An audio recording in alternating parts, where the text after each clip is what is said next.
চলো আজকে দেখে নিই কীভাবে আমি আইব্রোটাকে ড্র করি।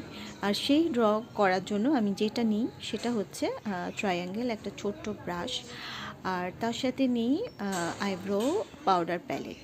ব্রাউন অ্যান্ড ব্ল্যাক দুটো দিয়েই আমি করি।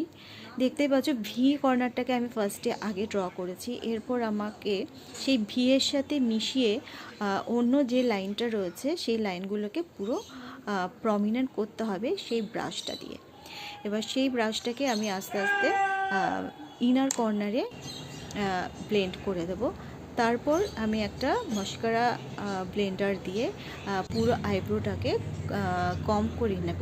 কম করে নেওয়ার পর আইব্রোটা যাতে প্রমিনেন্ট দেখায় সেজন্য আমার স্কিন কালারের যে ফাউন্ডেশন, সেই স্কিন কালারের ফাউন্ডেশন আমি আইব্রোর উপরে এবং চোখের আইলিডে পুরো স্প্রেড করে দিলাম।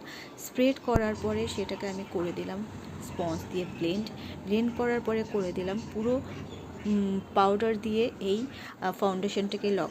তা তোমরা জানিও আমার এই টিউটোরিয়ালটা আজকে তোমাদের কেমন লেগেছে, আর অবশ্যই কমেন্ট করো।